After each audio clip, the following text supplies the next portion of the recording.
Hey everybody, welcome to a new video.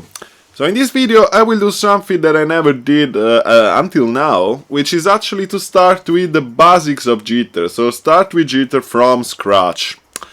All my other tutorials are a bit kind of advanced and they require a bit more knowledge about how Jitter works, but in this tutorial, in this video, we will start from the very basics.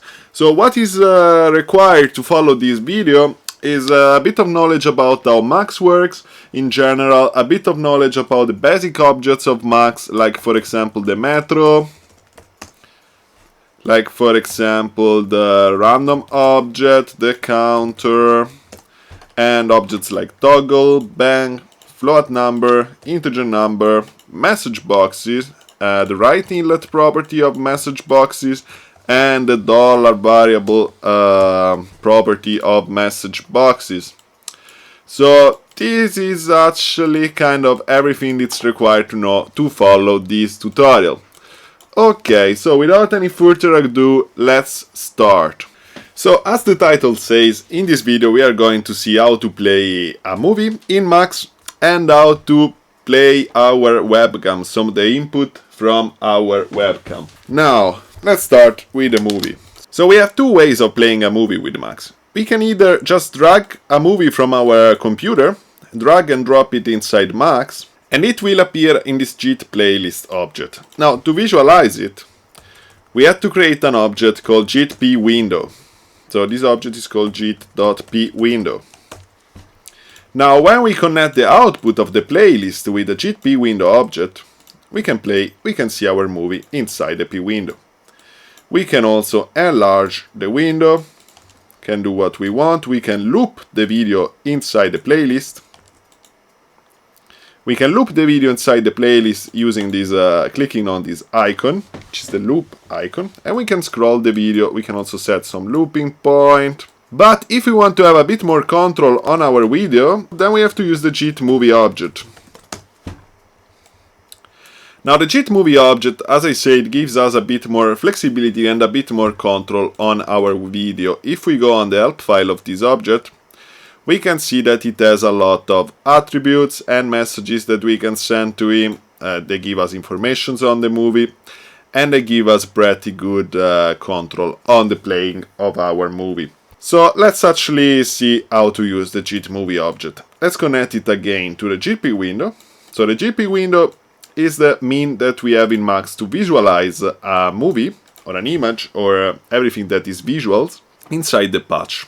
There is also another object to visualize video and images, which is called jit.window, so without the p.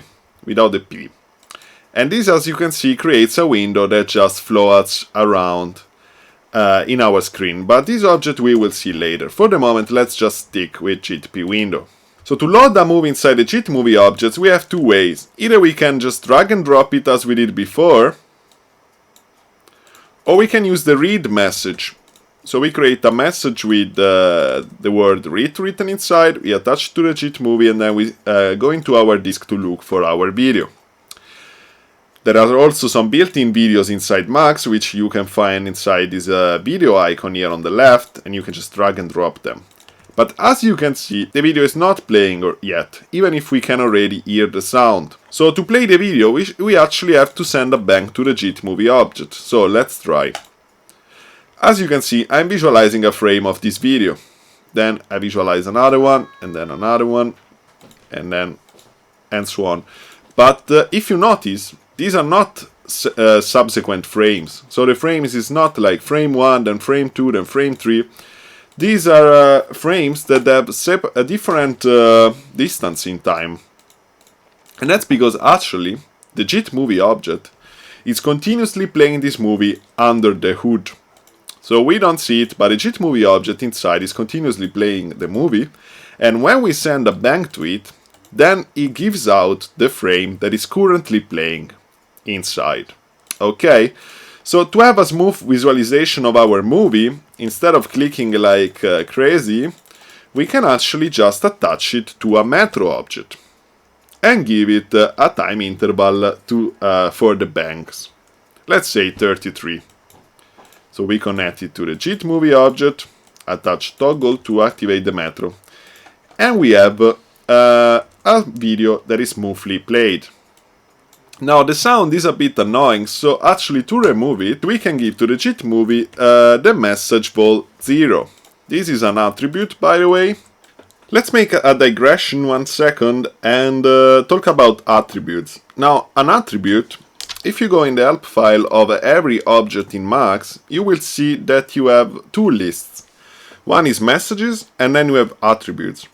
Now the attributes are like options that you can set for the object, and especially in Jitter, attributes are very important because they are used much more than when you work with audio in Max. So an attribute, as said, is like setting an option for the object. You can do it in two ways. For example, with the volume attribute, we can either write the attribute inside the object directly, so we can hard code it inside the object by using this at character. So you write at character, and then you write the name of the attribute, and then you set the value for the attribute. Now, attributes are pretty similar to arguments in that, but the difference is that arguments you have to write in a specific order. Like for example, when working with Jit.matrix, you have some arguments that you have to write in a specific order. But attributes you can actually write in every order, so you don't have to write them in a specific order, but you can write them as you want. Okay, now when you type in a at character, Max also gives you a list of possible attributes that you can set for the object. But these attributes don't have a specific order. I could have also written these after that. Instead, and this is different from arguments because arguments have a specific order. The 3 must go before the float 32 and before the dimensions. Okay, so this, by the way, is the Jit.matrix object. We will see this object later. So the thing is that attributes can also be set with messages. So when I send, for example, volume 1 to the Jit movie object, I'm actually changing this value, and the 0 here is being overridden by the 1. We can actually also take a look at the attributes from the object if we right-click. So right-click on an inlet with the patch unlocked. Okay, so I'm right-clicking on the patch on the inlet with the patch unlocked, and I have a list of all the attributes and messages I can send to this object. And for example, we can see that the volume attribute is now set to 1. If I change this to 0.5, this will be 0.5. Now, if I recreate the object again, now the volume attribute is 0.3, but I can override it with a message at any time. I can directly also change it from this object here, which is called attrui. So this object here is an object in itself, and it's called attrui. This was just a parenthesis to have a bit more clear what attributes are. So let's go on. Now here I didn't put any dot, here I put a dot. This actually doesn't matter unless we want to set a precise volume, because the volume goes in the range 0 to 1. So if we write 0 without any dot, it will just be 0. And if we want a more precise adjustment, we can also set a number after the dot. So with volume 0, we don't hear anymore the sound from the video. Let's take a step back and actually talk about this 33. So why 33? So 33 is the amount of time that intercourse between one bang and the next one. So why 33? Because this gives us a frame rate of around 30 frames per second. We can also observe this frame rate using an object called jit.fps GUI, which gives us, when attached to basically every stream of data, it will give us the frame rate of this stream. So for example, in this case, it's 30 FPS. So why is 33 related to 30 FPS? Because when we divide 1 second, which is made of 1000 milliseconds, by 30, which is our desired frame rate, then we get as a result, so let's write this is our desired frame rate, we get as a result 33. jit.33. I think this is a periodic number. So this is why we write 33. In case we want, for example, to have 24 frames per second, we just write the 24 here, divide 1 second into 24 parts, and we see that every bang dist from the next one of 41 milliseconds. Okay, so hope this is clear enough. Now there are some other stuff that we can do with JitMovie. For example, if we go in the help file, we can see that we can set a rate for the movie to play. So for example, with a rate message and a float number, we can set the speed of the movie. So for example, double the speed, or also -1 the movie will go in reverse. For example, let's try with the chickens. The chicken will go in reverse. If we type 1 or 2 or 3, it will just go faster and faster, or faster and faster, but the other way around. As you can see, this is pretty heavy on the CPU. Chicken is anyway a full HD movie, so let's maybe try with blading. Okay. So you can do actually a lot of other stuff with JitMovie. For example, you can know how many frames there are in the movie with get frame count. You attach it to the JitMovie object, and from the right outlet of the JitMovie object, it will give us how many frames there are in the whole movie. These kind of things. So this is it for what concerns how to play a movie with the JitMovie object. There is a lot more attributes that you can set for this object, but all of them are specific to some specific case. So in the future, where we will see how to use OpenGL, we will see a better way to play movies faster. But for the moment, let's stick with that.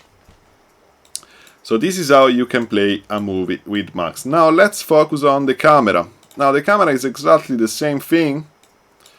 There is an object called Jit.grab, which you can, with it you can access your camera. So for example, open and close. You have to send these. You have to send it these two messages, open and close, which means you will open the camera or close it. Now the Jit.grab message also requires a bang, a continuous bang. We can still be okay with the frame on 30 frames per second, then we need another JitP window to visualize the camera. And there is it. So, this is me. Hi people. And yeah, with close, you actually close it. Okay, so open and close, and this is the same. Now, there is one thing that we didn't mention, that usually in Jitter, you don't use the metro object, but you use the qmetro object. Now, the difference between these two objects,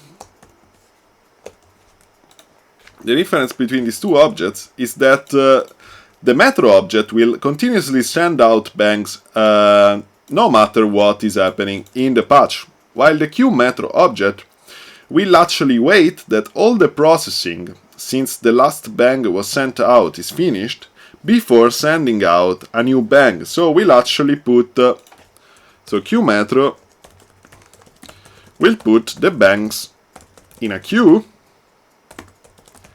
and we'll wait that all the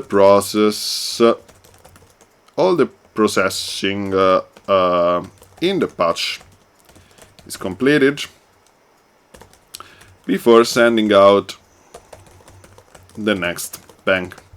Now this is done because in this way we don't lose frames, because maybe our frame rate drops, but at least we get to see all the frames, because it will just slow until the processing is finished before sending out a new bang and so displaying the new frame. So this is actually it for Jit.grab. Now let me introduce one concept that we will see more deeply in the next video, which is how actually Max represents an image. So a video is actually just a sequence of images. So how Max represents an image internally. So the container that Max uses to kind of store an image inside or work on an image inside inside Max is called the Jit.matrix. For example, if we take a look at this cable, you can see that it's different from a normal Max cable, and it's also different from an audio cable. If we take a look at what actually is coming out of this cable, is the message Jit.matrix and then a U followed by a number. Now, this U followed by these numbers, this is actually an address in memory on our computer, which means through the cable is actually not transferred the whole image, so all the pixels with their colors, but actually just the address of this image inside the memory. So actually this is much faster than transferring every time the whole image, so this makes sense. So what comes out of every JIT object is a JIT matrix. I'm not talking about GGL objects, this is another story, but JIT objects, they all work with JIT matrices. And as we saw, there is an object that is even called Jit.matrix, and this object we will explore in more depth in the next video. So for the moment, this is it, and I suggest you to explore the possibilities that you have with JitMovie and with jit.grab, because also with jit.grab you can actually access every camera connected on your computer, so not only the built-in camera. So if you're looking for a way to access an external camera from Max, this is the object to do it. Okay, so this will be it for this tutorial. Thank you for following, and see you on the next video. Ciao guys!